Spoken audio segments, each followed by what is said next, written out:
Les lancements des appels d'offres de 27 blocs pétroliers et gaziers par la RDC, le jeudi 28 juillet 2022, demeure un tournant majeur dans la diversification de son économie. Avec des ressources pétrolières estimées autour de 22 milliards de barils, l'exploitation de l'or noir par Kinshasa témoigne une véritable volonté des autorités à promouvoir les différents potentiels du pays. Le pays peut avoir beaucoup d'argent, que ce soit derrière le cobalt, peu importe, mais nous devons créer de l'emploi.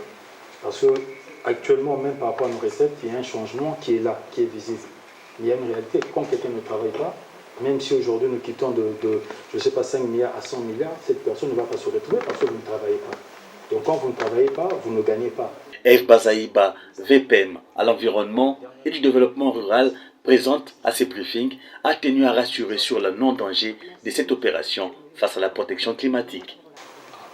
80% des responsabilités des pollutions et des G20, le 20 pays industrialisés. 80% des les 16 autres pourcents, c'est les pays à industrie intermédiaire, comme le Brésil aussi, il y a l'Inde et les autres. Nous, la République démocratique du Congo, bien que nous ne soyons pas un pays émetteur des pollutions, je parle lentement pour que nous soyons très bien compris par l'opinion. Nous sommes un pays solution. C'est-à-dire quoi? La solution basée sur la nature pour juguler ces pollutions, c'est en Afrique. Évidemment, il y a d'autres bassins du monde, comme le bassin de l'Amazonie et le bassin de l'Indonésie. Mais à ce stade, ce n'est pas moi qui le dis, les scientifiques nous disent clairement, selon les calculs, le bassin du Congo est devenu le premier poumon du monde qui donne l'oxygène dans le monde.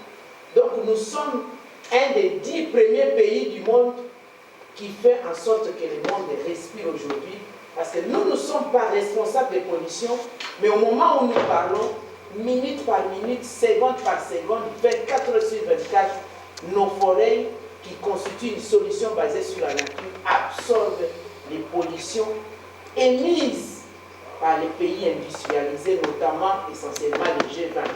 Le porte-parole du gouvernement de sa part, Patrick Mouya Katembwe, a corroboré le propos de ses collègues, estimant que l'exploitation du pétrole contribuera activement au développement de la RDC. Ces appels d'offres représentent une véritable opportunité pour la RDC qui va être une solution pour les Congolais, mais également pour le monde. Voulez-vous que nous abandonnions notre potentiel, alors encore que je n'aime pas le mot potentiel, pourquoi on va abandonner nos bijoux de famille parce que nous avons d'autres bijoux?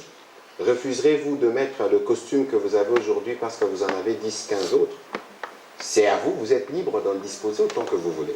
Et donc, aujourd'hui, nous avons les mines, nous avons les diamants, nous avons tout ce que nous avons, mais nous estimons que les pétroles, on n'a jamais véritablement fait du travail sur le pétrole, on n'a jamais exploité les pétroles en République démocratique du Congo. Des mémoires, le ministre des hydrocarbures sait sans doute mieux que moi sur le sujet. On n'a qu'une entreprise qui travaille à Mwanda qui produit 25 000 barils jour depuis autant d'années. Pour rappel, ces blocs qui seront exploités sont répartis dans les 3 principaux bassins sédimentaires congolais, notamment le bassin côtier, le bassin de la cuvette centrale, le bassin de la branche ouest du rift est africain.